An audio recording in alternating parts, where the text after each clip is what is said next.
Doctor साहब, सबसे पहले जानना चाहता हूं, क्या देवस्थानम बोर्ड का जो कानून है उसको लाने से पहले क्या आप लोगों से कोई बातचीत हुई थी? देखिए, किसी से बातचीत कोई नहीं हुई है और सबसे बड़ी बात तो है कि ऐसे बोर्ड की आवश्यकता क्या है।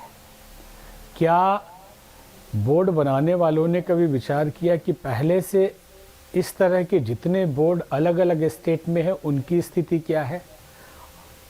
आज स्थिति ये है कि साधु संतों के लिए जंगल तो है नहीं, फॉरेस्ट वाले जंगल में जाने नहीं देते, तो अब साधुओं के साथ अब पुरोहितों के साथ भी ये होगा।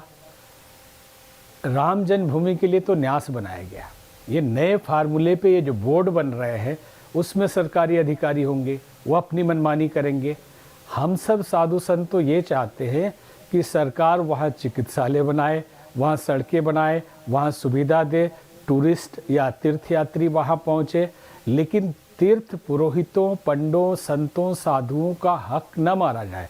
जो प्राचीन हमारी परंपरा है, जो विरासत है, उसी तरह से चलती रहे।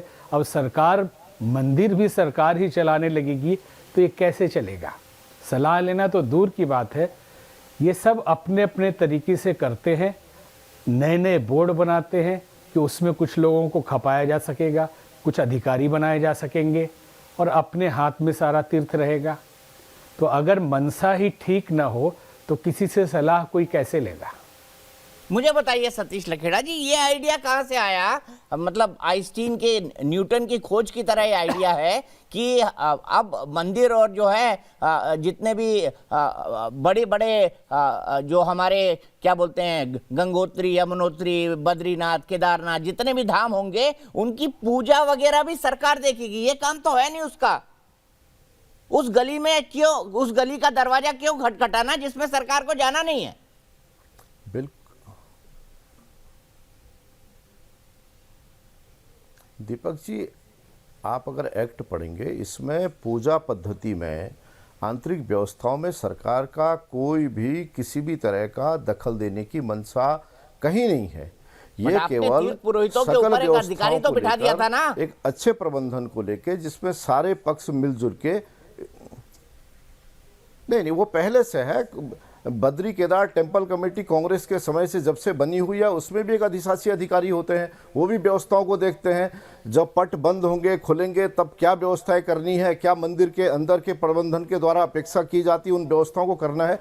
ये आज से नहीं, लंबे समय से, जब से इन व्यवस्थाओं को आकार दिया गया है तब से लिया जा रहा है और बेहतरी के लिए। क्योंकि इन 4-5 सालों में जिस तरीके से ऑल वेदर रोड बनी है, अवस्थापना को लिए हुआ, केदारपुरी की व्यवस्थाओं के लिए आप देख रहे हैं आमूलचूल परिवर्तन हुआ है, बद्रीनाथ का मास्टर प्लान बन रहा है। इन सारी व्यवस्थाओं को लेकर एक और बेहतर व्यवस्था की नीयत से किया गया था। पूजा पद्धति में बहरा सरकार कैसे उसमें आंतरिक व्यवस्थाओं में कर सकती है। आज भी बद्रीनाथ जी के पट कब खुलेंगे, केदारनाथ के पट कब खुलेंगे या कब बंद होंगे, गंगोत्री, जमुनोत्री, ये सारी व्यवस्था जिस समाज के पास है वो थी, है, रहेगी। ठीक है गरिमा जी, क्या जो कह रहे हैं लखेड़ा जी, आप उनकी बात से एग्री करते हैं कि व्यापक सुधार के लिए यह किया गया? देखिए दीपक जी, सबसे पहले तो आप सबको नमस्कार। और मैं नई प्रवक्ता नहीं हूं, मैं पिछले 8 सालों से कांग्रेस पार्टी का पक्ष बड़ी मजबूती के साथ इलेक्ट्रॉनिक मीडिया में रख रही हूं उत्तराखंड की ओर से। वहीं दूसरी ओर जो लखेड़ा जी ने यहाँ पर बात रखी, मैं बिल्कुल इत्तेफाक नहीं रखती इस बात से। और कांग्रेस पार्टी ने हर पटल पर यह बात कही है कि हम पहली कैबिनेट बैठक में इसको निरस्त करेंगे, ये हमने घोषणा करी। और वहीं इनको कहीं ना कहीं अपनी सियासी जमीन खिसकते हुए दिखाई पड़ी। जो को 5 राज्यों के चुनाव से पहले किसान बिल वापस लेने की सोच आई, और अब इनको यहाँ उत्तराखंड के अंदर लगातार हर महीने ये सर्वे कर रहे हैं। उस सर्वे में इनको इनकी राजनीतिक जमीन खिसकते हुए दिखाई पड़ रही है। सर्वे में 20 सीट से ऊपर ये 70 में से ला नहीं पा रहे, इसलिए जो गले की फांस बन गया था, जो 3-3 मुख्यमंत्रियों को जिसने बदली करवा दिया, 3 प्रदेश अध्यक्षों को जिसने बदली करवा दिया, 2 यहाँ राज्यपाल बदली हो गए। लेकिन जो कहते हैं ना, एक सरकार से अपेक्षा होती है कि सरकारें सरकारें विजनरी हों, सरकारों से अपेक्षा होती है कि वो जन कल्याणकारी हों। ये भाजपा के नुमाइंदे तीन मुखिया ना जनता को ये बताने में सक्षम हो पाए, ना विपक्ष को, ना मीडिया को, कि आखिर इस देवस्थानम बोर्ड के गठन से फायदा क्या होने वाला है, विकास किसका होने वाला है। और ऐसा दिखाई पड़ता है कि विकास केवल भाजपा का दिखाई हो रहा था और जो गिद्ध दृष्टि थी वो थी चंदे और चढ़ावे के ऊपर। वहां डाका डालने की इनकी पूरा जो षड्यंत्र था, उन मंसूबों पर पंडा पुरोहित समाज ने पानी फेर दिया। उनकी एकजुटता को सलाम, उनकी एकता को सलाम। ये जीत उनके आत्मसम्मान, उनके स्वाभिमान की जीत है। जिस पंडा पुरोहित या हक हकूकधारी का सम्मान हमारे हिंदू सनातन धर्म में देवतुल्य है, उनका जो 2 साल तक तिरस्कार और अपमान भाजपा के द्वारा किया गया, जो मानसिक उत्पीड़न उन लोगों का किया गया, जिन तीर्थ पुरोहित समाज के पुजारियों को मंदिर के अंदर प्रदेश की सुख समृद्धि और शांति के लिए, खुशहाली के लिए प्रार्थनारत होना चाहिए था, उनको सड़कों पर आपने उतार दिया, उनको दर दर की ठोकरें खाने को मजबूर कर दिया, मंत्रियों के दोहरे जाने के लिए मजबूर कर दिया। जिन तीर्थ पुरोहितों के लिए हमारे वहां आसन बिछाया जाता है, उनकी पूजा की जाती है, उन तीर्थ पुरोहितों का आपने हश्र क्या किया। जो 2 साल में हमने इनका तिरस्कार और अपमान देखा है, उससे कांग्रेस पार्टी को कष्ट पहुंच रहा था। आज ये बातें कही जा रही हैं कि कांग्रेस से एक बड़ा मुद्दा लपक लिया भाजपा ने। मैं सिर्फ इतना कहना चाहती हूं कि आप दोनों समय पर शाबाशी नहीं ले सकते, आप अपनी पीठ दोनों समय पर नहीं थपथपा सकते। या तो देवस्थानम बोर्ड के गठन का फैसला गलत था, या उसको आज निरस्त करने का फैसला गलत है। निर्णय आपको लेना है ठीक कि है, आप जवाब ले लेते हैं। में से कौन से मौके पर आप गलत थे। आपको गरिमा जी जवाब ले लेते हैं। जनता से भी और तीर्थ पुरोहित समाज से भी इस सरकार को क्षमा मांगनी होगी, और थूक कर चाटने की जो एक परंपरा आपने डाल दी है, वो लोकतंत्र के लिए खतरनाक है। चंदा और चढ़ावा खाना चाहते थे, गंभीर आरोप लगा रही है भारतीय जनता पार्टी के नेता। जितने भी मंदिर हैं या तीर्थ स्थान है या धाम है, उनका